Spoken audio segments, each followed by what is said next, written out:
Tá sem bandoleira, amigo? Maybe. Maybe not. Vai, enfiar no... I hurt myself. Sim! Sejam bem-vindos, roedores da sétima arte. Este é o RatosCast, podcast oficial dos Ratos de Cinema, e essa é a nossa quinta temporada. Eu sou Marcelo Cipreste, aqui comigo.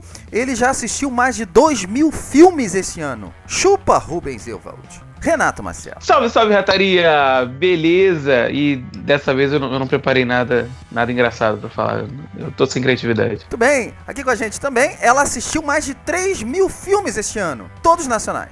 Patrícia Costa. Eu só faço isso, eu só assisto filme nacional. Olá, caros amigos vereadores de cinema. Eu não assisto só filmes nacionais, mas assisto muitos mesmo, é verdade. Nem vou argumentar contra isso. Muito bem, se essa é a primeira vez que você está ouvindo o nosso RatosCast, você pode encontrar nossos episódios antigos no nosso site ratosdecinema.com. Não deixe de seguir o Ratos de Cinema também no Facebook, no YouTube e no Instagram. E você pode enviar uma mensagem pra gente no nosso Twitter, no @ratos_cast, e pelos nossos dois e-mails, que são ratoscast@gmail.com e contato@ratosdecinema.com. Nosso cast também está disponível pelo iTunes e pelo Castbox. Se você quiser ajudar o nosso cast a continuar ativo e sempre trazendo novidades do cinema, como esse cast de hoje, você pode nos ajudar doando, né, o que seu coração mandar no nosso site pelo botãozinho do PayPal. Se você não tiver PayPal, não se preocupe, você pode mandar um e-mail pra gente nesses dois e-mails que eu falei. Vou repetir: ratoscast@gmail.com e contato@ratosdecinema.com, e a gente pode ver outra forma de você contribuir com o site fora o PayPal. Nosso tema de hoje, nós vamos falar dos melhores de 2018 até o momento. Nós estamos chegando no meio do ano. Nós sempre acreditamos que o melhor ainda está por vir, mas a gente não pode deixar de esquecer o passado, o que já estreou, o que já passou, o que vimos com um certo atraso. Nós vamos falar neste cast das grandes estreias, não só do cinema, mas também da televisão. Aqueles filmes que passaram dos casts semanais, que a gente não conseguiu falar. E as séries, né? A gente tem feito poucos casts sobre séries, e nesse cast você vai ver algumas boas dicas de séries. Tô feliz que eu vou voltar a falar de séries. Porra, cara, tinha umas 15 séries hoje pra falar. 15 séries pra falar. O Renato também tava nervoso, né, Renato? Cara, se fosse só da série nova, eu tinha umas 12 aqui. Só que já rolou a primeira temporada esse ano. Fora de que estão em segunda e tudo mais. Dessa lista de séries, o Renato é meu fornecedor. Esse cast de hoje é importante, não só uma troca pra gente, né? Porque eu acabo vendo os filmes que o Renato me indica, os filmes que a Patrícia me indica, assim como o Maguinho, enfim. O cast não só é uma maneira da gente trocar filmes, mas de relembrar. Putz, é verdade, você falou daquela série. Enfim, eu acho importante recapitular ou dar uma olhada pra trás. Hoje eu me peguei na minha lista do Letterboxd, imagino que o Renato também, olhando pros meses, né? O início do ano, os filmes que eu vi e tal. Agora, Patrícia, a gente falou no nosso cast de expectativas, agora a gente já chega na metade, né? Metade daqueles filmes que a gente falou lá, metade pra mais já estrearam, algumas expectativas se frustraram, outras a gente nem imaginava de citar esse filme ou aquele filme. E esse cast tá aqui mais pra gente fazer também uma justiça aos filmes que a gente não falou. Você acha que é importante uma hora parar e rever 2018 de um outro prisma?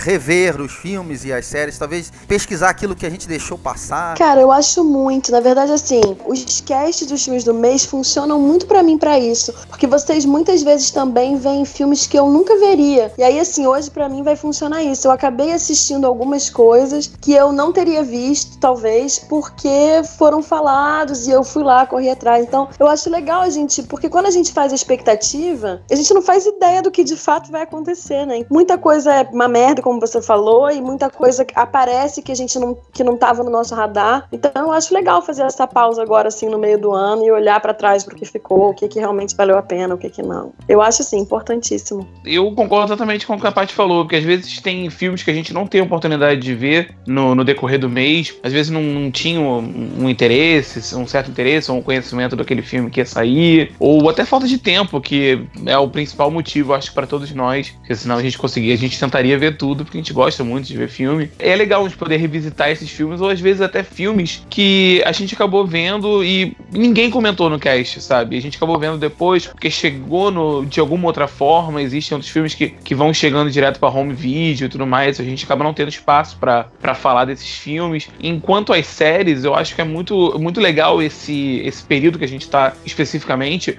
porque é o período que várias temporadas das séries grandes acabaram, né? Em setembro, outubro, elas começam a voltar, né? Começa a vir aquela enxurrada das principais séries novamente. Então, eu particularmente uso esse período agora, onde eu tenho minhas séries regulares, mas elas não são a frequência que era, sei lá, 2 meses atrás, onde eu tinha cada dia 3 episódios de alguma série pra assistir. Então eu uso pra revisitar séries, às vezes séries antigas que eu não tive oportunidade de ver, ou séries dessa temporada atual que já acabaram e eu não tive a oportunidade de poder acompanhar. Eu tô assistindo Killing Eve agora, é até um adianto, mas eu ainda não vou falar dela hoje, porque eu ainda tô no 3º, 4º episódio, mas é uma série que eu tô usando esse tempo pra poder acompanhar, entendeu? Então acho que é bem válido. Eu vou começar essa semana, Killing Eve tá na minha lista também, Renato. É bem legal, cara. Eu tô gostando. Imagino que eu vou gostar. Olhando a sua lista aí de escolhas de filmes e séries que você vai falar hoje, foi difícil ou foi na hora que você pensou, pá, já sei quais são? Foi complicado separar essa lista? Como é que você se preparou? Fala pra mim. Cara, então, de série eu vou te falar que foi muito mais difícil. Você vê muita série muito também. Nossa, foi muito difícil, cara. Eu também vejo muito filme, só que, tipo assim, o meu critério pra escolher filmes foi pensar em filmes que a gente não falou no cast. Porque é muito fácil eu chegar agora e mencionar como melhores do ano o Hereditário, o Jogador Número 1, o Vingadores, sabe? São filmes que estão ali no meu top 5 do ano, sabe? São filmes que o Aniquilação, são filmes fantásticos que a gente teve casts exclusivos pra eles, elegeu como o melhor do mês. Então todo mundo aqui já falou desses filmes, eu já falei deles, eu já coloquei eles como os meus melhores. Então eu queria dar foco pra outros filmes que eu não tive a oportunidade, né, de falar, e que eu acho que é legal a galera poder correr atrás, pesquisar. Agora as séries, cara, série é complicado pra mim, porque é tipo escolher qual o meu filho novo favorito, sabe? Eu tive vários filhozinhos novos esse ano, e eu tenho que escolher qual deles é o mais interessante pra eu falar, entendeu? Então, pra mim, a série foi muito mais difícil. Série foi mais difícil. Paty, pra você? Eu sei que pra você foi difícil. Cara, foi difícil mesmo. Teve 2 coisas que de imediato vieram na minha cabeça, que estão aqui, que eu vou falar. Não tenho visto muitas séries, eu tenho visto muito mais filmes nacionais, mas não tenho visto tantas séries. Então acabou que foi muito mais difícil pra mim pensar numa série que a gente não tenha falado ainda, ou foi mais difícil. Eu tive menos critérios, assim, do que o Renato, porque na verdade, assim, como eu acabo vendo muito filme nacional, os filmes grandes acabam passando por mim. Então, na verdade, pra mim foi muito mais rever. Eu acabei fazendo um caminho um pouco diferente, que de alguma forma eu acabei olhando pra aquilo que eu não tinha visto quando os filmes saíram, e que eu acabei tendo a oportunidade de ver depois, e eu vi o cast de novo pra poder ver o que vocês tinham falado. Então, foi um caminho um pouco diferente do Renato. Mas você separou uma série pra gente hoje. Separei uma série pra gente hoje. Eu adotei um critério um pouco diferente do Renato. Tem um filme aqui que eu vou falar, teve um cast sobre ele, mas não falei sobre ele. Então eu quero aproveitar essa oportunidade e poder expressar um pouco mais sobre o que eu pensei sobre ele, porque gostei muito do que foi dito, mas eu quero dizer outras coisas também que eu acho que vale a pena a gente relembrar. Mas então a gente não vamos perder muito tempo. Eu pedi pra vocês separarem 2 filmes e uma série, cada um, que a gente pudesse relembrar um pouco quão grande tem sido esse ano de 2018. Depois a gente pode fazer umas breves menções honrosas também. Sim. Brevemente a gente fala também de outras que a gente não pôde falar tanto assim. Vamos deixar as damas começarem. Paty, estou muito curioso pela sua lista. Vou pedir pra você falar seu primeiro filme. Talvez fugindo um pouco, assim, do que é o que a gente devia fazer, né? Mas é um filme que eu acho que ele não devia deixar de ser visto em hipótese alguma. E eu acredito até que futuramente esse filme ele vai se tornar cada vez mais relevante. Ele foi citado no cast, Marcelo citou esse filme no cast do mês em que saiu, só que ele também não tinha visto. Na verdade foi assim, no final, olha, ninguém falou desse filme, mas teve esse filme aí que eu quero ver, que é O Processo, que é um documentário sobre o impeachment Vítima da Dilma, que eu tive a oportunidade de ver recentemente, que eu não tinha visto também, que foi uma experiência, assim, surpreendente pra mim. E eu acho, assim, que a gente tá vivendo um momento que é bacana, né, de a gente acompanhar certas coisas. Esse filme, ele tem sido indicado a prêmios, ele tem movido muitas questões fora daqui também, as pessoas têm falado muito sobre esse filme. E eu tive a oportunidade de ver e a gente, infelizmente, acabou não conseguindo falar sobre ele no cast, porque quando ele saiu, acabou que ninguém tinha visto. Então eu acho que é um filme legal pra eu falar, porque eu não tinha como eu fazer uma lista sem um filme nacional. E aí tinha um filme nacional e um documentário, gente. Era óbvio que... Olha, é orgasmo. Era óbvio. Rafael acabou de despertar do sono dele na casa. Beijo, Rafael. Porque imagina, o primeiro filme é esse. Então, como eu falei, né, o filme fala sobre o processo de impeachment, mas o filme acompanha os acontecimentos do impeachment. O nome do filme, isso é muito legal de citar, assim, o nome do filme é O Processo, que é uma referência a um livro do Kafka, que na verdade indica muito bem que o filme não é um filme isento de opinião. E eu acho que isso é legal, que fica claro desde o título do filme, assim, né, que o filme, na história do Kafka, o cara acorda um dia e tá sendo julgado, acusado de uma coisa que ele não sabe o que é. Apesar de não ser isento de opinião, que você vê que aquilo tá indo por um caminho específico, é um filme que ele é documental mesmo, assim, é um filme que é muito registro. Você não tem uma intervenção, as intervenções que você tem estão no olhar da câmera mesmo. Você não tem um acompanhamento, você não tem cortes, você não tem falas de fora, é só um filme para você acompanhar como aquilo está acontecendo. E o mais legal é que tem toda uma coisa do que está por trás. Acompanha-se muito os bastidores do que está acontecendo. Então você tem, além das pessoas falando, você tem imagens dos políticos tirando foto, conversando, rindo. Então, assim, tem toda uma construção de quão sério ou não sério é aquilo que está acontecendo, que é muito interessante de assistir. Então, eu acho que esse filme, assim, ainda vai render muito para os produtores, né? E eu acho que pra gente também. Eu acho que é um filme que, quanto mais tempo passar, quanto mais a gente se distanciar do que está acontecendo, mais relevante ele vai ficar como registro disso que a gente viveu. É muito bem feito. A montagem é muito legal. Então, é um filme que passou pela gente, que eu recomendo bastante. Você viu no cinema, Paty? Não consegui ver no cinema. Eu vi, na verdade, num evento, foi uma exibição para um grupo específico. A gente debateu o filme depois e foi bem legal. O Processo é o filme da Maria Augusta Ramos. Ele passou no Festival de Berlim, ele ficou em 3º lugar no melhor documentário. E ele ganhou alguns prêmios na Suíça também, no festival que teve lá. Enfim, é um filme premiado. Eu tô curioso de ver, assim. Eu vi algumas críticas boas do filme. Independente da questão política de cada um, eu acho que é um filme que ele trata sobre, como a Patrícia falou, do processo em si, pelo que o trailer me diz, pelo que eu li nas críticas e tal. Então eu tô curioso de ver. Depois que eu fiz aquilo no último cast, eu não posso nunca mais deixar de fazer. Porque o filme não é sobre a Dilma. O filme é sobre o processo de impeachment. A Dilma quase não aparece no filme. Isso é muito legal também. A Dilma aparece por pouquíssimas vezes no filme. Ela tá no pôster, mas não aparece tanto no filme. Não aparece. Ela tá no é bem Kafka mesmo. Tentar vender de alguma forma, né? A polêmica vem. Muito bem. Renatão, o seu filme, por favor. Então, o primeiro filme que eu escolhi, ele não foi lançado oficialmente no cinema, nem é uma produção original do Netflix. Ele chegou aqui no Brasil com distribuição pelo Netflix, simplesmente. Mas ele não ganhou o selinho de original, nem nada. O nome do filme é Outside In, ele nem tem nome em português. Ele é uma produção completamente independente, dirigido e escrito pela Lynn Shelton, com a Ed Falco e com o Jay Duplass. Eu acho que ele estreou mais ou menos em junho na Netflix. Ele é um filmezinho bem pequeno, ele é um perfeito exemplo do que é um cinema independente. A Lynn Shelton, que já tem uma carreira com alguns pequenos filmes, né? Ela vem dessa geração do Mumblecore, que eu gosto muito, né? Que são esses cineastas que fazem projetos bem pessoais, bem pequenos. O Jay Duplass é um nome grande, inclusive, nisso. O Mark Duplass, que é o irmão dele, trabalhou com essa diretora em diversos outros projetos. E ela tem um olho muito afiado para conduzir esse tipo de história de relações humanas, né? E nesse filme, a gente tem o Chris, que é vivido pelo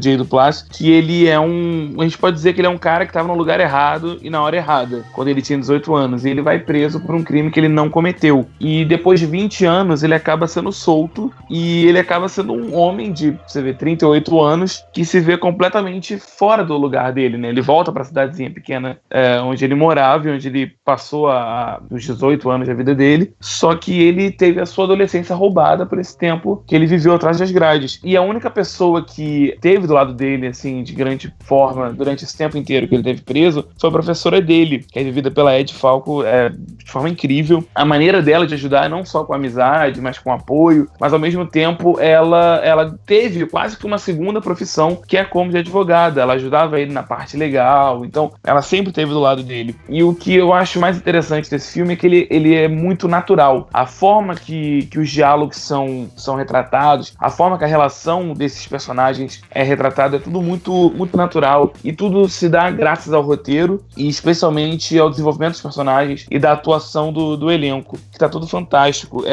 O legal desse filme é você ver o impacto do Chris dentro da sociedade e dentro da família da personagem da Ed Falco, né, da professora dele, e como a relação deles todos, né, faz a família ter uma certa reflexão em relação como eles agem uns com os outros e como é o relacionamento deles. E eu acho que é muito interessante isso. É um filme sobre recomeço, acima de tudo, sabe? Um recomeço para as relações familiares e um recomeço para esse homem que ficou preso durante tanto tempo. Tudo bem, é por isso que eu amo esse cast, cara. Esse cast é assim, porque a gente vai cavando e acaba descobrindo uma coisa legal, né? O filme você acertou, ele estreou dia 1º de junho, agora na Netflix, então bastante atual. E a Lynn Sheldon, eu tava vendo aqui, dirigiu várias séries de televisão, inclusive algumas da Netflix. A Glow, que é uma série que tem feito sucesso na Netflix. Santa Clarita Diet, que é com a Drew Barrymore, né? Duas séries que tiveram uma segunda temporada muito, muito boas. As duas são melhores que as primeiras. E ela dirigiu também episódios de duas séries que eu ainda não terminei, mas eu acompanho, que é Love,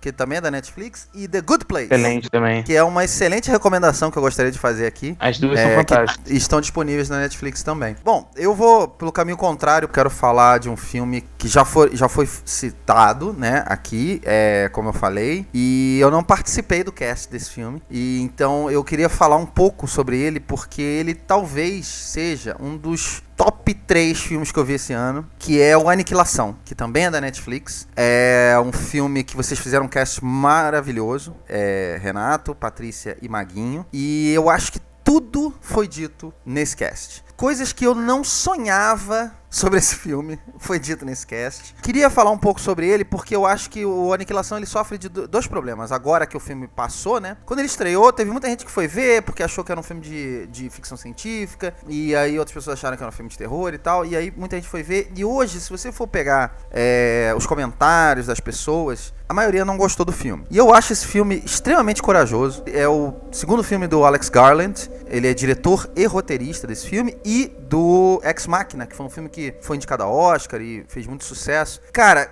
que coragem desse Alex Garland, desse cara, pra fazer um segundo filme nesse nível, assim. Você faz o Ex Machina, você é indicado ao Oscar. Ele já é um roteirista famoso em Hollywood, já era um roteirista consagrado. Ele, inclusive, é o roteirista do Dredd, que é um filme de ação e ficção científica que a gente gosta bastante. Pô, você tem um nome, as pessoas já sabem mais ou menos o que esperar de você. O Ex Machina é um filme corajoso, é um filme desafiador também. Só que a Aniquilação é um passo além, assim. Eu só conseguiria comparar em nível de coragem com o 2001 Odisseia no Espaço, que é um filme que quando eu era criança, meu pai me contava que ele foi no cinema e foi uma experiência pra ele, assim, completamente surreal. Ele não gosta do filme, ele diz que eu odiei o filme, mas, cara, ao mesmo tempo, eu tava hipnotizado e eu não conseguia deixar o cinema. E eu acho que o Aniquilação, pra mim, é isso. Eu acho que eu entendo as pessoas que não gostam do filme, mas ninguém pode negar que ele é uma experiência, no mínimo, sensorial. Por mais que você não esteja gostando do filme, você vai até o fim. Por mais que o terceiro ato desse filme seja completamente diferente de qualquer coisa que você deve ter visto esse ano, e é disso que a gente tá falando aqui, ele te afeta, ele mexe com você. Eu vi um cara definindo esse filme com uma frase que eu achei genial e eu roubei ela pra falar aqui. Ele diz o seguinte: esse filme é um sonho que lentamente ele se transforma num pesadelo. Perfeito! Que legal! Porque foi exatamente a minha percepção desse filme. Eu achei muito interessante. Eu gosto de filmes assim, que te desafiam, que eles iniciam de uma forma, você acha que ele é uma coisa e ele é absolutamente imprevisível. Enfim, eu já vi gente dizendo que esse filme é sobre doenças, que esse filme é sobre a vida. Aliás, quando a gente falou do filme Vida, no ano passado, eu lembro que a gente comentou isso, né, que o tema da vida, né, de como a vida é criada e tal, isso é muito mal explorado naquele filme, e nesse filme é absolutamente estonteante, assim, como ele explora toda essa questão tanto da própria personagem, né, como a gente conhece, como de criaturas absolutamente inimagináveis. Acabei falando e não falei sobre o que ele é. Ele é sobre um meteoro que bate na Terra, sei lá, uma espécie de plasma, uma vida alienígena, começa a tomar conta de um parque. E aquilo vai se espalhando aos poucos, assim, vai crescendo, e eles não sabem o que acontece ali dentro, porque o time que eles mandaram pra lá pra resolver, pra descobrir, pra investigar, eles surtaram. E um deles voltou, que é o marido da personagem da Natalie Portman, e aí ela fica meio que hipnotizada pelaquela situação toda, e ela resolve ir lá com um time de mulheres pra investigar também. Mas tem muito mais no filme do que isso. E, enfim, esse filme tem cenas que eu nunca vou esquecer na minha vida. Sabe aquele negócio que a gente fala? Eu não consigo esquecer que eu vi isso. Então sempre que as pessoas falam desse filme pra mim, falam, aniquilação, eu lembro de algumas cenas, alguns flashes vêm na minha cabeça. Como esquecer aquele urso mutante lá, devorando uma das protagonistas, quase em slow motion. É inesquecível mesmo. Essa cena do urso é inesquecível. É uma coisa que qualquer outro cineasta, aí que é bom, às vezes, um cineasta mais cru, né, mais novo pra coisa, como ele aborda esse tema, né? Alguns cineastas fariam isso de uma maneira completamente diferente. E a maneira que o Alex Garland faz é incrível, assim. Talvez não seja pra você, mas veja, porque é uma experiência, mas nem sempre vai ser uma boa experiência, mas como cinema é puro. Eu queria mais filmes assim. Eu queria mais trabalhos como esse do Alex Garland. Aniquilação, que tá disponível na Netflix. Esse filme tá no meu top 5 do ano, cara. Isso eu posso falar. Ô, Renatão, vocês dois, muito obrigado pelo cast maravilhoso que vocês fizeram sobre esse filme, tá? Na verdade, esse filme estreou dia 12 de março. Foi um prazer enorme fazer esse cast, porque a gente tinha coisa pra dizer, a verdade é essa. Olha, e que elenco, né, cara? Eu já penso assim, Jennifer Jason Leigh, dá um coadjuvante, acho que é de coadjuvante pra ela, porque ela tá espetacular nesse filme também. Patrícia, vamos lá, mais um filme pra gente. Então, eu quero falar sobre Nanette, que é um especial da Netflix. Eu não quero dizer que é um stand-up, que é uma coisa de comédia, mas que é da Hannah Gadsby, que é uma das coisas mais incríveis que eu assisti esse ano. Tá fácil pra mim de colocar isso entre as 10 coisas mais legais que eu assisti esse ano, fácil. Que, na verdade, assim, a princípio ela é uma comediante, que tem até uma série com ela, que também tá eu não sei se ainda tá no Netflix, mas teve no Netflix há muito tempo, que chama Please Like Me, que eu sou apaixonada. Agora eu sei do que você tá falando, do especial que você tá falando. Que é com ela também, ela é uma comediante, ela tá há muitos anos aí fazendo esse trabalho, e ela fez esse especial, que a Netflix fez com ela esse especial, que é assim, uma espécie de despedida dela dos palcos e da comédia, porque ela alega que ela cansei de fazer isso, cansei de me usar a minha história, usar o meu corpo para poder fazer as pessoas rirem, quando na verdade isso me machuca muito mais do que me ajuda, porque tem essa coisa, né, da comédia ajudar você a superar os problemas que você teve. Gente, olha, é fortíssimo. Que texto maravilhoso, que timing que ela tem. Ela usa temas que a gente nunca imagina. Ela fala sobre arte e a gente ri e a gente chora. É tão poderoso, é tão impactante que não dá pra você sair. Eu falo isso sempre que eu falo sobre alguma coisa que me marca muito. É daquelas coisas que você acaba de assistir e você não aguenta, você precisa falar com alguém sobre aquilo. Eu fiz todos os meus amigos assistirem na mesma semana pra gente poder ficar falando. Eu falei assim, gente, pelo amor, eu assistia e aí eu dava pausa, chorando aos prantos. É um stand-up, supostamente. Mas você chora e se emociona e a história dela te contagia. É uma coisa que é inacreditável, o poder do texto dela. Porque ela consegue brincar com todas as emoções e falando coisas assim, que são verdades verdadeiríssimas, sabe? E que, cara, é muito maravilhoso. Então, tá lá na Netflix. Como é que é o nome de novo? Nanette é o nome do especial.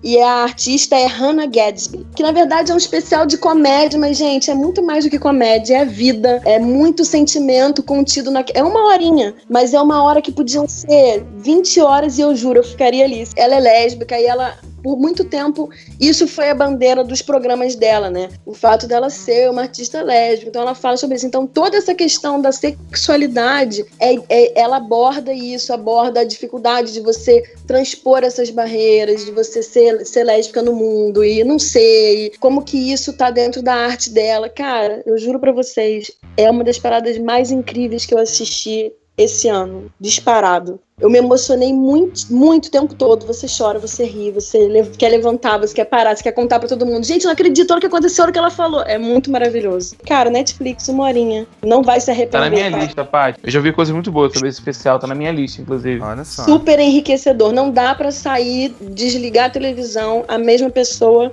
que você era quando começou a assistir. E, cara, que final maravilhoso, cara. Tudo amarradinho, que texto. Nota 1000 pra ela. Vendeu bem, hein? Porque agora eu fiquei curioso. Incrível. Fiquei bastante curioso agora. Muito bem. Na net. Na net. Então, mais uma da Netflix. Renatão, seu próximo filme? Então, o meu próximo filme é um filme japonês chamado O Terceiro Assassinato, que ele é escrito e dirigido pelo Hirosako Koreda. Ele saiu aqui nos cinemas do Brasil em abril desse ano, e a gente não falou sobre ele no cast, até porque eu assisti ele depois, não sei se vocês chegaram a ter oportunidade de ver esse filme, e a galera também que tá ouvindo, não sei se chegou a conhecer, se não. Ele conta a história de um homem que estava preso, né, ficou 30 anos na cadeia após ser condenado 2 vezes por assassinato, e logo após ele ser solto, e desses 30 anos, ele vai trabalhar numa fábrica, onde pouco tempo depois dessa soltura dele começar a trabalhar lá, ele é preso novamente, suspeito de assassinato do dono da fábrica, do ex-patrão dele, que havia demitido ele 1 semana antes do assassinato. Só que ele se declara culpado do assassinato. Ele não esconde de ninguém que foi ele que fez aquilo. Só que, como é o terceiro assassinato dele, ele já vai ser julgado direto com pena de morte. Só que o mais novo advogado de defesa dele, que entra pra equipe, que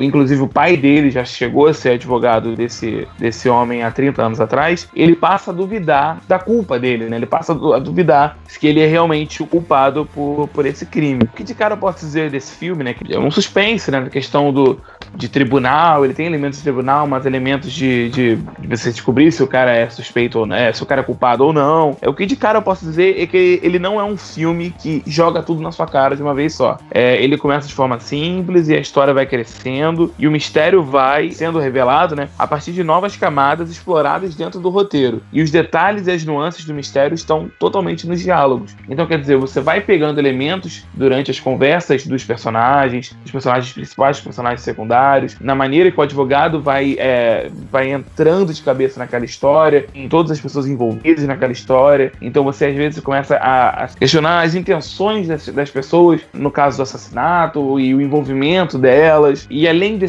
ter toda essa questão do mistério, né, se o cara cometeu o assassinato ou não, trata de questões muito, muito normais dentro da cultura japonesa, como as relações sociais das famílias, né, como eles se tratam lá daquela forma fria e ao mesmo tempo muito rigorosa, e como isso reflete no crescimento das pessoas e como as pessoas vão se portando. E também é um reflexo e crítica ao sistema judiciário, não só japonês, mas do mundo mesmo, como a pessoa que cometeu um crime, né, como uma pessoa que já foi marginalizada é vista dentro da sociedade, como isso é impactado. O Terceiro Assassinato, ele é um filme muito interessante, ele é um thriller que te deixa preso. São 2 horas do mais belo puro cinema asiático, com grandes atuações, uma fotografia fantástica. Tem uma sequência na neve, que é até um dos posters do filme, que é muito boa, e tem um diálogo entre os dois personagens principais, que eu não me atrevo a falar o nome dos atores, porque, né, eu não quero assassinar o nome de ninguém em japonês. Mas tem uma cena de um diálogo deles,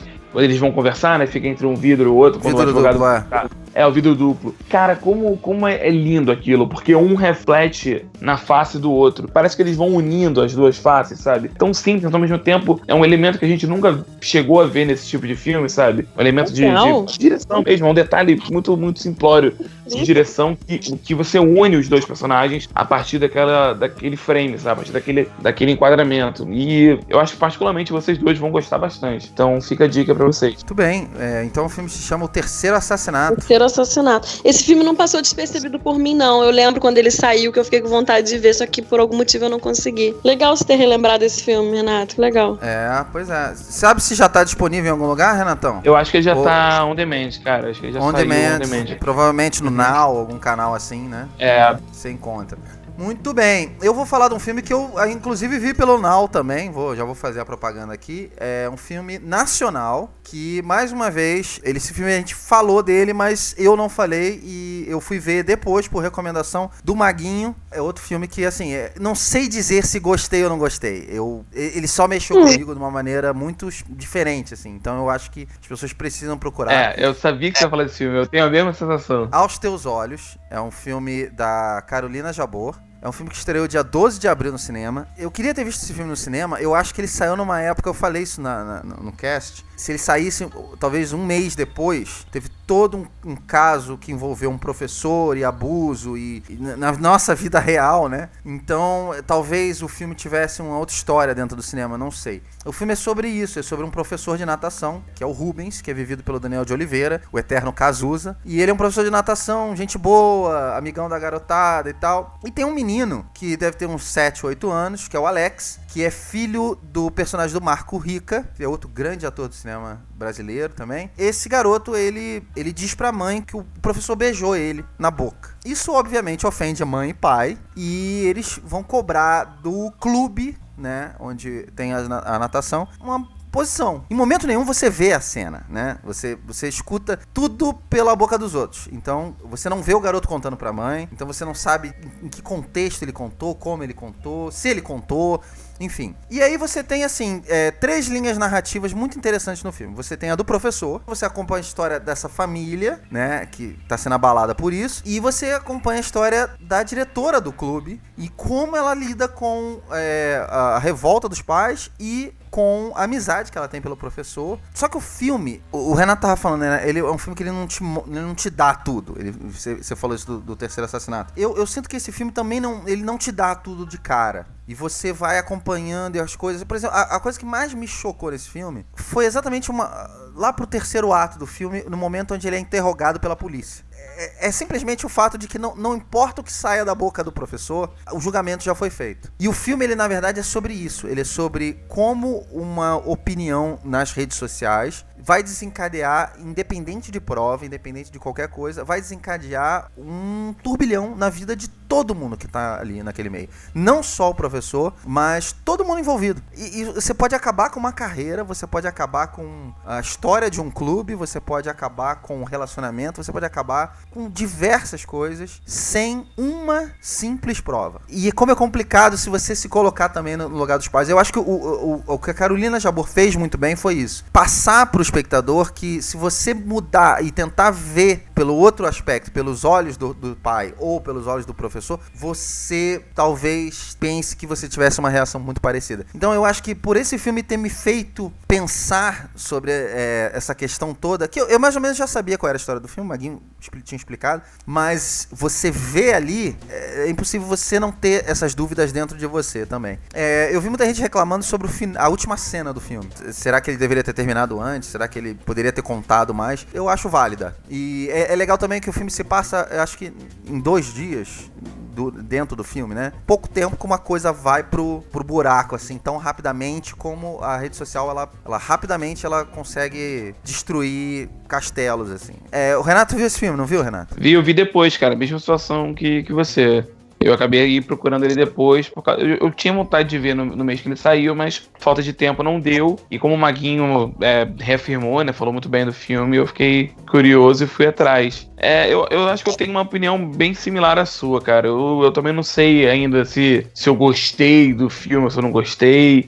Eu acho interessante a maneira que ele aborda realmente as redes sociais. Você vê um passo interno, né, na mãe. Como ela vai abordar isso na rede social, se ela fala, se ela não fala, como ela fala. E a partir da reação reação das pessoas parece que alimenta ela. E é isso muito que é uma crítica que eles fazem nas redes sociais, né? Que às vezes uma coisa pequena, né? Que no caso ali não seria algo pequeno, mas às vezes um comentário que ela fez e já gera a preocupação dos pais, e isso alimenta um fogo. É muito assustador, realmente, você vê o impacto, né? E a velocidade que tudo ali é causado. Mas ao mesmo tempo, eu acho que o filme peca um pouco em falta de palavras mais sutis, eu diria num culhão pra lidar com a história. E a fundo mesmo. Eu acho que falta um pouco de culhão pra ir a fundo. Eu acho que eles deixam muito no superficial, eu acho isso. Eles deixam muito no qual seria a sua opinião, qual seria a sua reação ali, em vez de abordar a mesma história. Sabe que eu li esse contexto todo do filme como falta de dinheiro. Porque você vê que o filme claramente é um filme pequeno, muito pequeno. Sim, e é um filme que se passa acho que 90%, talvez 85% dentro de um único ambiente, que é o clube. Até cenas que poderiam ser feitas fora, você vê que ela meio que adaptou para ser feitas ali, né? Eu não sei se eles não tiveram como ir até onde ela queria, ou se... Não sei, eu fiquei pensando muito no aspecto da produção também. Mas eu acho que, por si só, é um filme que vale, porque, como eu falei, o meu critério hoje foi filmes que mexeram comigo. 2 filmes que mexeram comigo esse ano, Aniquilação e esse filme, sem dúvida nenhuma, pro bem ou pro mal, você pode ver e não gostar. Mas eu acho que são filmes que valem, e a gente precisa disso, né? Precisa de cinema que mexa com a gente. Que nem a Patrícia estava falando agora do Nanete. Eu imaginava o que eu ia ver e me surpreendeu. Patrícia, já viu esse filme, não? Eu vi. Eu só discordo de vocês no sentido de, faltou culhão. Eu acho que se tivesse aprofundado, era uma outra história. Porque a história não é, na verdade, só sobre o que é. É sobre alguma coisa que tá além disso, que é... Ela é muito mais. Eu acho até que ela não é sobre o caso em si. Ela é mais sobre o efeito. É mais sobre o efeito em si do que essas coisas proporcionam, do que sobre essa situação específica. Então eu acho que não foi questão de culhão, acho que foi uma opção mesmo. Eu acho que, assim como é o que acontece quando a gente acompanha uma história assim nas redes sociais, é muito a nosso critério mesmo de decidir que caminho que a gente vai seguir, né? De que se a gente acha que é a favor, é contra, seja lá qual for a situação. Que eu acho que foi o caminho que ela escolheu. Eu não acho que faltou nada, assim. Eu acho que... Eu particularmente gostei muito do filme, gostei muito dos caminhos que foram seguidos, assim. Principalmente porque eu achei que o assunto é muito maior do que o assunto que é, na verdade. Sim, sem dúvida nenhuma. Bom, vamos pras séries, né? Vamos pras séries, estou curioso pra saber as séries de vocês. Patrícia, sua série. Bom, uma série nova que eu assisti recentemente, que realmente me deixou uma impressão boa, apesar de eu achar que ela tem alguns problemas graves, foi a Good Girls, que é a série nova da Netflix. Que na verdade é da NBC, ela não é da Netflix, né? Ela é da NBC, mas está disponível na Netflix. A distribuição mundial ficou a cargo da Netflix. Que é muito interessante, assim, porque usa personagens que são diferentes do que a gente está acostumado nesse tipo de trama. Que você tem essas 3 mulheres que são mulheres normais e que, de repente, optam por seguir um caminho que, na verdade, não é o caminho que a maioria das pessoas seguiria, né? Que são mulheres que são donas de casa, mães, e que vivem a vidinha suburbana delas ali, mas que estão, assim... no limite, não no limite da pobreza, assim, mas no limite do desespero, né? Entre ser classe média e de repente ficar super pobre e não ter dinheiro pra nada. E aí elas optam por fazer um assaltar uma loja de um mini mercado, e aí isso tudo se desencadeia por uma série de questões, porque elas acabam roubando dinheiro que pertence a outra pessoa, que depois vai cobrar e tal. Só que tem uma coisa muito legal, que é assim, o que acontece quando você se envolve numa certa situação, você chega a um ponto que você acaba perdendo a dimensão de certo e errado, assim. Eu achei que isso é muito bem explorado, assim. Como que elas vão, os arcos narrativos, né? Como que as personagens vão se transformando. Aquela que você achava que era a mais problemática, ela começa a fazer um caminho diferente, a pensar mais nas coisas, enquanto aquela que você nunca achou que fosse ser a problemática acaba apresentando um outro tipo de comportamento. É muito interessante de ver, assim, o que a gente faz e de pensar no que a gente faria quando a gente se vê numa situação de desespero. Tem um certo tipo de comédia que eu já falei aqui várias vezes que eu não gosto muito, que me desagrada um pouco. Tem isso um pouco em alguns dos diálogos, então eu acho que isso peca pra mim. Mas eu acho que eu não consegui parar de assistir. Ao mesmo tempo que tinha uma coisa que me incomodava, eu meio que assisti a série toda em 3 dias. São 12 episódios só, mas são episódios grandes de entre 40 e 1 hora, assim, mais ou menos. E é muito interessante de ver. Eu gostei bastante, assim, da proposta, e ela te cativa. Quando você vê, aí você fica querendo saber onde é que elas vão, até onde isso vai, o que mais que elas vão fazer. E aí, eventualmente, as coisas começam a dar errado, cada vez mais errado. É bem gostosinha de assistir mesmo. Mas não é a série da minha vida, não é a série do ano, mas foi uma série que eu assisti recentemente que me cativou, assim. Paty, eu vou te falar que você é a 4ª pessoa que fala dessa série pra mim em uma semana. Sério mesmo, tá todo mundo comentando essa série. Assim, ela não vai mudar a vida de ninguém, não, Renato, mas ela tem alguma coisa que cativa, assim. E tem isso, né, de você ter personagens femininos fazendo, às vezes, de coisas que você nunca viu fazendo. Isso é interessante de assistir, né? É bem legal mesmo. Good Girls. Good Girls. Que entrou na Netflix agora esse mês também, né? De junho. Isso. Já está com a segunda temporada garantida, Paty. Renovadíssima para a segunda temporada. Fez bastante sucesso. Tomara que tenha, porque terminou de um jeito que eu quero saber o que vai acontecer. Renato Maciel, sua série favorita de 2018. Então, eu não sei se ela seria minha série favorita, porque é muito difícil pra mim escolher isso.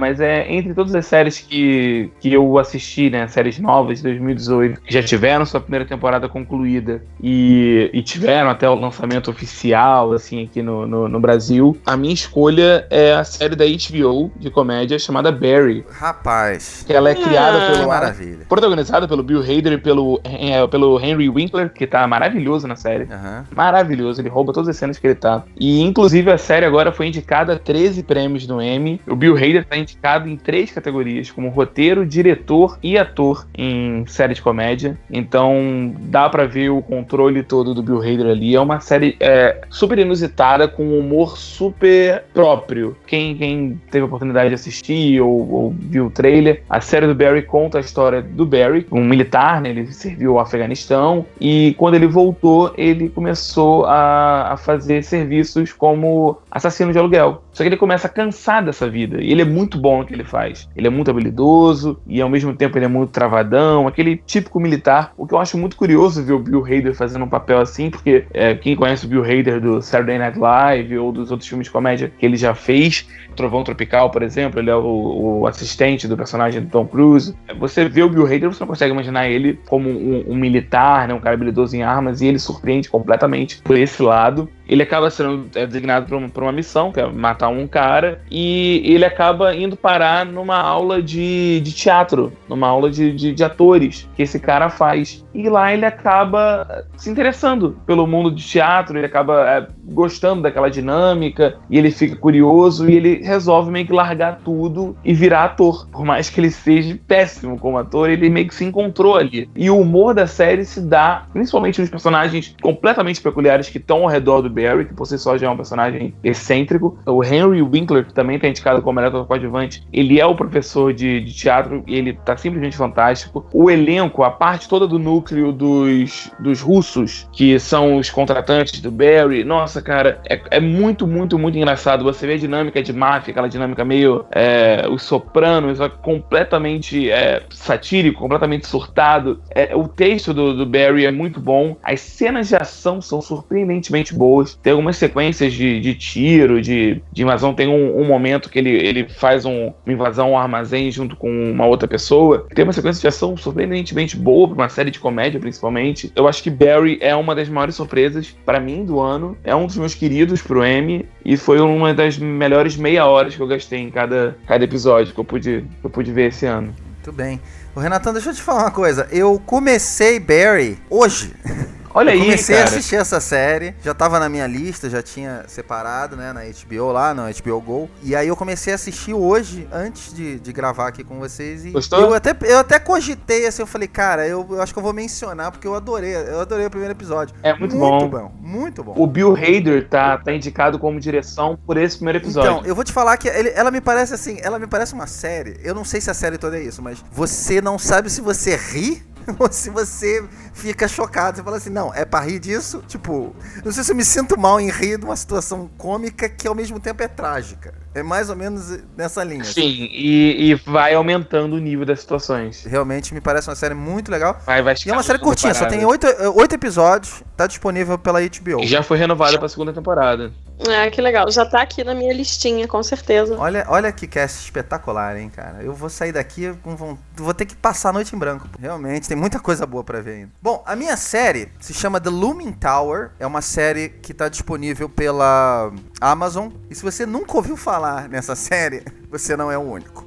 Eu esbarrei nessa série de uma maneira quase sem querer. Essa série, ela é uma série necessária. Sinceramente, assim, é uma série importantíssima pra gente ver. Todo mundo sabe aqui que eu gosto de espionagem, eu falei no último cast sobre Sicário, desse tema, né, de como a polícia do mundo aborda os países que estão fazendo fronteira com ela e essa questão toda do terrorismo. Essa série The Looming Tower, como eu falei, eu esbarrei num crítico que eu gosto dizendo, logo no começo do ano ele falou assim, finalmente a primeira grande série do ano. Quando ela estreou na Amazon, já fui atrás e amei. É uma série que dá vontade realmente de ver tudo de uma vez só. Dá pra você fazer a maratona porque ela te prende bastante. Essa série ela é baseada num livro que ganhou o prêmio Pulitzer, do Lawrence Wright. E ela é dirigida por um cara que eu venero, que é o Alex Gibney, que ele fez bastante documentário. Ele fez um documentário até, Renatão, acho que foi você que me recomendou, se chama Going Clear, que é aquele sobre a cientologia. Ah, sim. É dele, ele foi indicado ao Oscar, ele venceu o Oscar, aliás, pelo Um Táxi para a Escuridão, que é um documentário muito bom também. E tem um documentário dele que eu vi, que é o The Armstrong Lie, que é a mentira de Armstrong, né, que é sobre o ciclista, o né, Lance Armstrong. O Lance Armstrong. Enfim, ele tem trabalhos maravilhosos, assim, de documentário. E essa série, ela é roteirizada pelo Dan Futterman, o roteirista do Capote e tal. Ele tá envolvido em algumas séries também. Enfim, só tem gente boa envolvida. No elenco da série, você tem Jeff Daniels, Peter Skarsgård, é um ator maravilhoso. Michael Schulberg tá nessa série também. Enfim, ela é uma série sobre a rivalidade do FBI e da CIA. Anos antes do ataque às torres do World Trade Center em Nova York. Anos antes, a gente acompanha como os Estados Unidos estudava esse processo todo de Osama Bin Laden, e a gente sabe que ele era um dos 10 homens mais procurados no dia do 11 de setembro. Ele era um dos caras mais procurados pelo FBI e pela CIA, mas o que os Estados Unidos realmente sabia sobre ele, né? Se eu não me engano, ela começa uns 10 anos antes, pelo menos, onde a CIA tinha informações e não compartilhava essas informações com o FBI. Esse filme, como eu falei, ele é baseado num livro que ganhou prêmios, mas ele é baseado em relatos de pessoas que trabalharam dos dois lados. Como essas pessoas recusavam e quais os motivos que elas tinham para recusar trabalhar juntos. E são, assim, as coisas mais absurdas. Assim, desde o primeiro episódio você vai vendo as situações e como coisas pequenas, coisas simples, poderiam ter salvo milhares de vidas, assim. Não só no 11 de setembro, mas antes até, em outros atentados terroristas que aconteceram em outros países. Como isso foram pistas que foram sendo dadas ao longo de muitos anos e por coisas dos próprios americanos. Isso acabou se voltando contra eles. Então, eu sempre tive algumas perguntas na minha cabeça sobre os atentados do 11 de setembro. Essa série foi o ponto final, assim, definitivo, em várias coisas que eu me questionava sobre, mas como é que não sabiam, como é que deixaram, enfim. É maravilhosa a série, muito bem escrita, os diálogos são absurdos, e é uma pena, ela tá indicada a 3 Emmys, aliás, mas é uma pena ela não ter tido tanto, não ter sido tão bem divulgada como ela merecia. Talvez porque não é um assunto hoje tão novo, ou talvez porque muito menos importante pra gente aqui no Brasil, enfim. Eu recomendo muito essa série, é muito, muito boa. Procurem, The Looming Tower, da Amazon. Vamos fazer rapidamente uma sessão aqui de menções honrosas, podemos? Sim. Filmes ou séries, fica a critério de vocês. Vou começar com a Paty mais uma vez. De séries, eu assisti que é muito legal também, que é o Alienista, que foi o Renato que me indicou, que também tá na Netflix, que é muito legal. É uma série que se passa em Nova York no final de 1800, antes de 1900, que era um período assim que você tem muita riqueza, muita pobreza, e aí você tem esses assassinatos desses garotos, né, desses garotos que trabalham com garotos de programa, e aí você tem esse trio que se junta pra poder tentar solucionar, que é o Laszlo, que é o Daniel Brühl, o John Moore, que é o Luke Evans, e a Dakota Fanning, que a princípio ela é a primeira mulher que trabalha na polícia em Nova York e tal. Então eles se juntam para tentar solucionar esses mistérios. É muito interessante a série, tem um ar meio soturno, assim, a paleta de cores é bem legal, ele é bem claustrofóbico, assim, e é muito gráfico. Quando você tem os assassinatos, aparece, assim, é bem pesado em alguns momentos, assim, mas é muito interessante também, porque trabalha também o lado humano de cada um dos personagens, é bem legal. A outra é Dark, que é uma série alemã, que eu acho que, se eu não me engano, era uma websérie que acabou indo parar no Netflix também, que fala sobre o desaparecimento. Cara, uma cidade, eu não sei como é que as pessoas moram nos lugares assim, é meio desesperado. Alguém assistiu essa série? Porque, eu comecei a assistir essa série e era um pânico que eu tinha de assistir essa série, os primeiros episódios, que é uma cidade que fica no meio de uma floresta e as crianças, pra ir pra escola, tem que passar pelo meio da floresta. É claro que isso vai dar merda, cara, no mundo. E aí tem uma usina abandonada, quer dizer, a série, na verdade, aí desaparece uma criança e aí tudo se desenvolve a partir do desaparecimento dessa criança. E aí, na verdade, a série segue uns caminhos que você não imagina, que eu não sei se eu falo, porque eu não sei se é spoiler, eu acho que talvez seja, não sei se... que mexe um pouco... Não, melhor não falar. Para por aí. Eu já acho a série previsível, mas também não vamos entrar no spoiler. Bastante maluco, assim, mas é bem interessante também. Fica aí essas duas menções, que foram séries que foram muito legais que eu assisti esse ano, que me surpreenderam bastante. Muito bem. Renatão? Então, tem muita coisa que eu acho que vale mencionar. Tem uma série, cara, que eu vou mencionar bem rapidinho, que ela tá na 2ª temporada dela, acabou agora. Mas como a gente não tem oportunidade de falar de série, o nome dela é I'm Dying Up Here. Ela passa no canal. Olha. Ela passa no canal Showtime. É uma série sobre os bastidores do mundo da comédia em pé nos Estados Unidos nos anos 70. Final dos anos 70 e início dos anos 80. Como esse grupo de comediantes vai descobrindo a voz deles, né? Sendo os humoristas negros, as mulheres, querendo ter o espaço das mulheres dentro da sociedade, né? E botar a voz delas. Porque se a gente vê como as coisas são ruins hoje, imagina naquela época, ainda mais pra você ser uma mulher comediante, né? Falar todas aquelas coisas que os comediantes falam, né? Imagina uma Sarah Silverman, só que nos anos 70. É uma dificuldade pra ela se impor. Então eu acho a série muito boa. Ela tem uma 2ª temporada, inclusive, muito melhor que a primeira. Eu acho que vale a galera procurar. Outras séries rápidas que vale comentar. A Patrícia falou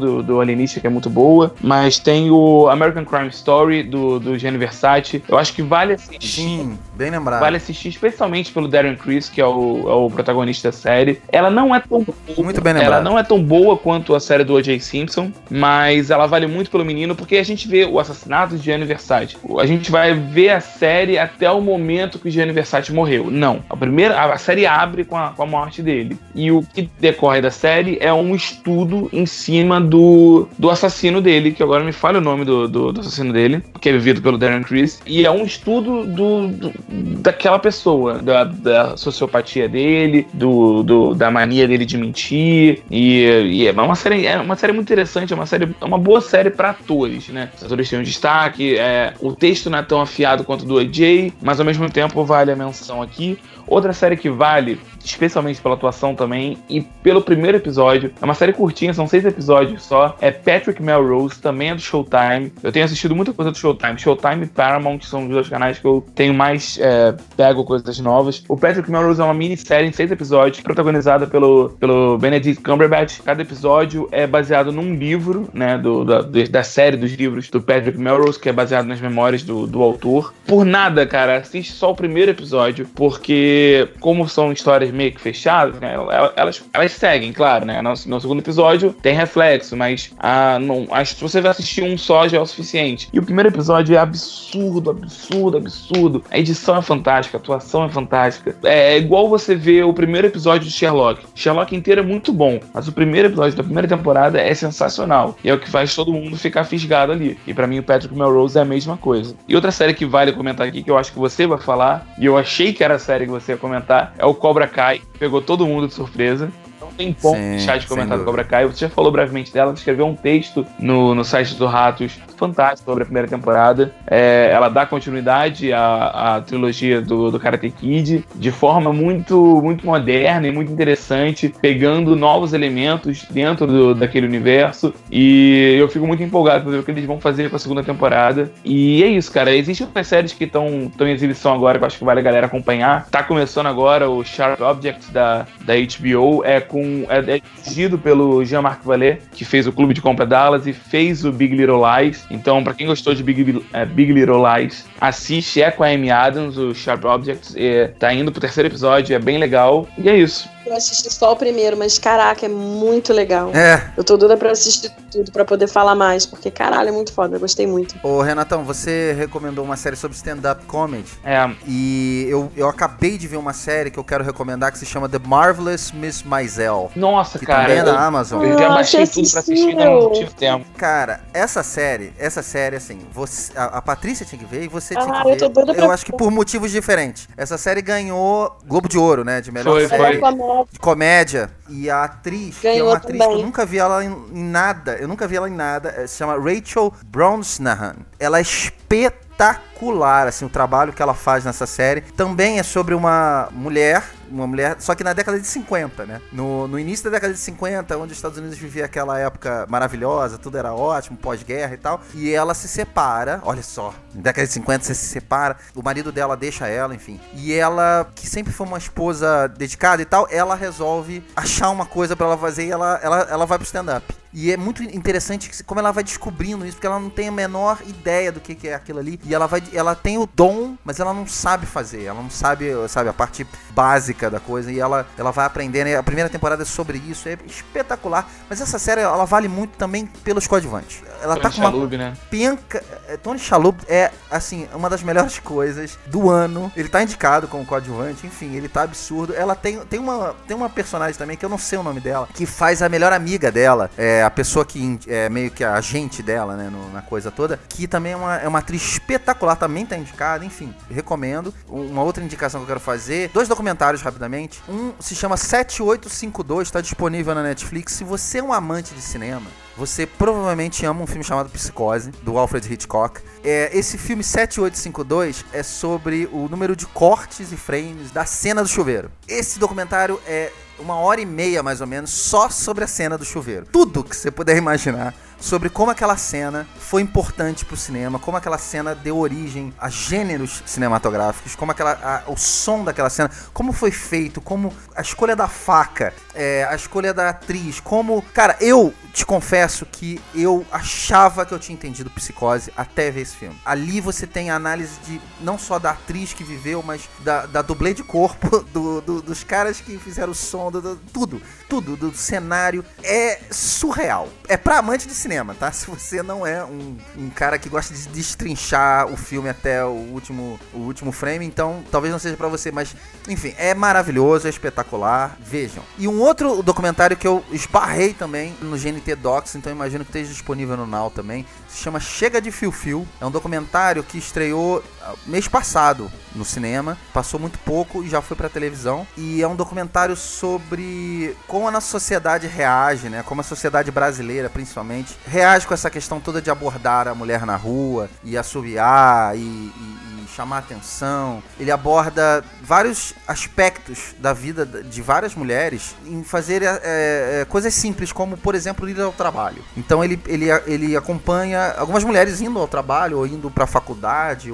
Me fez pensar muito, porque eu não sou um cara desse por exemplo, de chegar aqui no podcast pra levantar a bandeira. É pra isso a gente já tem a nossa querida Patrícia. Mas esse filme me fez pensar bastante, cara. Como é difícil pra algumas mulheres ficar num ponto de ônibus à noite, ou sair de casa, que seja, pra ir num cinema sozinha. Tem uma parte do filme que é uma mesa redonda de homens de várias idades, de várias classes sociais e tal, e eles abordam questões simples, perguntas simples. E é engraçado você ver como também alguns homens... por exemplo, uma questão do filme é a mulher que se veste com uma roupa curta. É um filme que faz você se questionar também. É um filme que tá passando toda hora também no GNT. Então eu recomendo, se você esbarrar nele, veja, porque vai te fazer pensar também. Então é isso, gente. Ponto final aqui no cast. Acho que foi um cast bastante rico, hein? Várias dicas maravilhosas. Tenho certeza que os nossos ouvintes vão se deliciar. E, por favor, mandem pra gente a opinião de vocês, se vocês verem algumas dessas séries ou filmes que a gente recomendou. A gente quer saber se vocês concordam com as nossas opiniões. Por favor, não deixe de dar esse feedback pra gente, né, gente? Fiquei feliz você falar desse filme do Fio Fio, porque é realmente muito legal mesmo, e desses filmes que faz pensar. Que bom que você viu, legal. Tomara que mais alguém tenha oportunidade de ver, tá realmente passando toda hora. Eu tô saindo daqui com uma lista enorme de coisas pra ver. Mas, bom, queria agradecer muito a presença de vocês dois. Vou começar com a Patrícia, Paty. Obrigado por essa lista. Tudo que você indicou tá aqui, tudo que o Renatão indicou tá aqui também. Quero ver, tá na minha lista. E queria que você deixasse seus contatos aí, pro caso o público, alguém do público queira falar diretamente com você, como é que faz? Gente, obrigada pelo convite. É sempre um prazer estar aqui, falar desses filmes que a gente não teria tido oportunidade de falar tanto, né? Ou não teve oportunidade de falar. Foi muito legal mesmo. Cara, minha lista tá riquíssima. Como você falou, nem sei como é que eu vou dormir com tanta coisa que eu tô com vontade de sair daqui e começar a assistir.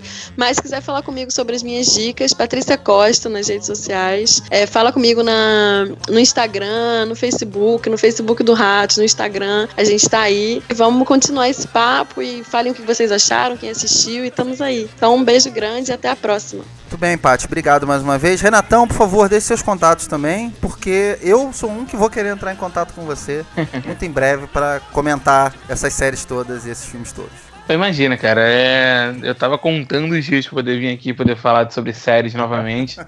Então, quem quiser me encontrar nas redes sociais, estou no Facebook e Instagram, @RenaMaciel com 2 L's no final. Quem quiser pegar mais dicas de filme comigo, às vezes coisas como esses filmes aqui que eu tô comentando hoje, que a gente não tem oportunidade de falar no cast e tudo mais, não deixe de me seguir no Letterboxd, onde eu tô sempre comentando tudo que eu tô assistindo. E quem quiser ver mais coisas de séries, só procurar nas redes sociais, falar lá no site do Ratos. A gente sempre tá querendo oportunidade de poder falar mais sobre série e tudo mais. Então, vamos trocar essa ideia aí pelas redes do Ratos. Mais uma vez, Renatão, muito obrado. Muito obrigado, Paty. Eu sou Marcelo Cipreste. Você pode acompanhar a análise de todos os filmes e algumas séries que eu vejo no meu letterboxd.com/mcipreste. Lá, por exemplo, estão algumas dessas indicações que eu fiz aqui hoje. Ratscast, mais uma vez, agradece a sua companhia. Um abraço e câmbio final.